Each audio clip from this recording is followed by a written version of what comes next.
না, অ্যাকচুয়াল বজবজের লোকেরা জানতোই না যে স্বামীজি বজবজে নেমে শিয়ালদা গেছিলেন। এবং আমার বাবা আঞ্চলিক ইতিহাস গবেষক প্রাক্তন পৌরপ্রধান গণেশ ঘোষ মহাশয়, উনি প্রথম থেকেই ওনার একটা সন্দেহ ছিল যে খিদিরপুর থেকে তো শিয়ালদায় কোনো প্যাসেঞ্জার ট্রেন নেই এবং জাহাজ বজবজেই ভেড়ে এবং বজবজ থেকে একমাত্র শিয়ালদা যাওয়ার ট্রেন আছে।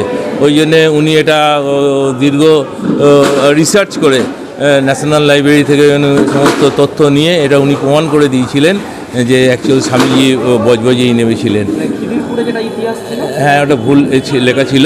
এটা উনি প্রমাণ করেছিলেন যে খিদিরপুর থেকে তো কোনো লোকাল ট্রেন ছিল না, প্যাসেঞ্জার ট্রেন সমস্ত এ থেকে ছিল। হ্যাঁ, ওনার হাত দিয়ে অনুষ্ঠান শুরু হয় এবং দীর্ঘদিন ধরে অনুষ্ঠান চলছে।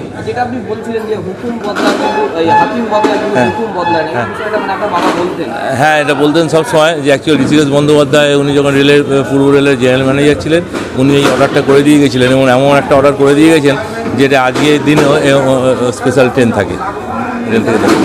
হ্যাঁ, এটাই। আমার নাম হচ্ছে শুভময় ঘোষ, আমি বিবেকানন্দ যে স্মারক কমিটি আছে তার প্রেসিডেন্ট। কিন্তু যেটা দেখা যাচ্ছে 129তম বছর, মানে 1897 সালে তিনি এসেছিলেন। ইতিহাস একেবারে ভুল লেখা ছিল। তারপরে গণেশবাবু তিনি এই অনুষ্ঠান করে আসেন, কী বলবেন? দেখুন, এটা তো একটা অত্যন্ত আনন্দের এবং গর্বের দিন যে স্বামী বিবেকানন্দ তিনি বজবজে পদার্পণ করেছিলেন। বজবজের মাটি স্বামীজির পদস্পর্শ ধন্য, এটা তো আমাদের কত গৌরবের তা বলে বোঝানো যাবে না। কিন্তু আমরা ঠিক এখনও পর্যন্ত সেইভাবে যে বজবজবাসী এই বিষয়ে এগিয়ে আসবে বা তারা অনুষ্ঠানে অত্যন্ত উপস্থিত থাকবে, সেটা যেন কেন জানি না এখনও পর্যন্ত সেভাবে যেন পূর্ণতা প্রাপ্তি হয়নি, সেভাবে যেন এগিয়ে। কিন্তু এটা তো একটা ঐতিহাসিক ঘটনা। স্বামীজি শিকাগো মহাধর্ম সম্মেলন থেকে বিশ্ব বিজয় করে তিনি ভারতে ফিরে, তখন তো জাহাজে করে যাতায়াত, মাদ্রাজ থেকে মোম্বাসা জাহাজে তিনি বজবজে আসেন এবং রাত্রি যাপন করেন জাহাজে। তারপর বজবজ যে ওল্ড রেলওয়ে স্টেশন, সেই স্টেশনে প্ল্যাটফর্মে ওয়েটিং রুমে তিনি ওয়েট করেন। তারপর ওখান থেকে ট্রেন যুগে শিয়ালদা যান, তারপর আলমবাজার মঠে যান। এবং এই তথ্য প্রথমে ইতিহাসে ছিল না। ইতিহাসে ছিল স্বামীজি এসে খিদিরপুরে অবতরণ করেছেন।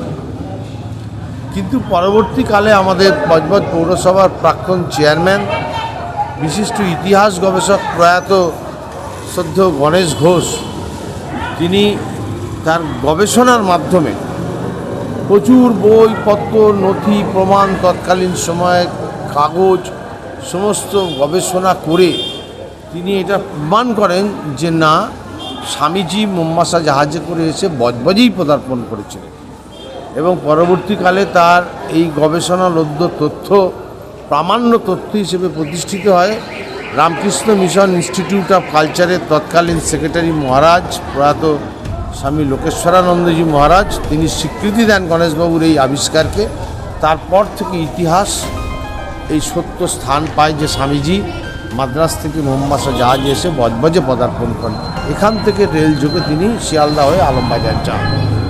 সেই ঘটনার প্রতি শ্রদ্ধা জানিয়ে প্রয়াত গণেশ ঘোষের উদ্যোগেই 1986 সাল থেকে বিবেকানন্দ স্মরণ কমিটি এই আয়োজন করছে। এবং পূর্ব রেল, ইস্টার্ন রেল, যে রেলে করে এখান থেকে স্বামীজি বজবজ থেকে শিয়ালদা গেছেন, তাদের শ্রদ্ধা জানিয়ে পূর্ব রেল সেই স্মৃতিকে অক্ষয় করে রাখার জন্যে 86 সাল থেকে তারা স্পেশাল ট্রেন দিচ্ছেন, বিবেকানন্দ স্পেশাল। আজও পর্যন্ত সেই বিবেকানন্দ স্পেশাল ট্রেন এই মাত্র বজবজ স্টেশন ছেড়ে রওনা দিল শিয়ালদার উদ্দেশ্যে। সুতরাং পূর্ব রেলের একটা সহযোগিতা, পুলিশ ব্যান্ড প্রত্যেক বছর আসে, পুলিশের পক্ষ থেকে সহযোগিতা আসেন। বহু বিভিন্ন বিবেকানন্দ অনুরাগী মানুষ বিভিন্ন সময়, রাজ্যের রাজ্যপাল এসেছেন, বিভিন্ন মন্ত্রীরা এসেছেন, বিশিষ্ট ব্যক্তিরা এসেছেন। তবুও একটা আক্ষেপ যে স্বামীজির এই পদার্পণ, এই ঐতিহাসিক ঘটনা যে বজবজকে গর্বিত করেছে, ধন্য করেছে, ইতিহাসে ঠাঁই করে দিয়েছে, সেই ঘটনাকে কেন্দ্র করে মানুষের যে স্বতঃস্ফূর্ত আবেগ অংশগ্রহণ যতটা হওয়া উচিত যেন মনে হয় যেন ততটা হচ্ছে না। কেন আজও তো স্বামীজি আমাদের কাছে প্রাসঙ্গিক, আজও তো যে জাত পাত ধর্ম নিয়ে সমস্ত কিছু ভেদাভেদ মানুষে বিভেদ করে দেওয়া হচ্ছে, স্বামীজি তো তা চাননি। স্বামীজি তো ঐক্যবদ্ধ ভারত চেয়েছিলেন, প্রেম প্রীতি সম্প্রীতির ঐক্য সংহতির ঐক্যবদ্ধ ভারত। কে বলতে পারবে যে এই দরিদ্র মুচি মেথর চণ্ডাল ভারতবাসী আমার ভাই? আমরা বলতে পারবো না? বলতে পারছি।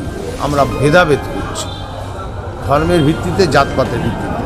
তাই স্বামীজির দর্শনকে সামনে রেখে, তার বক্তব্যকে সামনে রেখে আজও আমাদের সেই পথ অনুসরণ করতে হবে, তবেই আমরা দেশকে রক্ষা করতে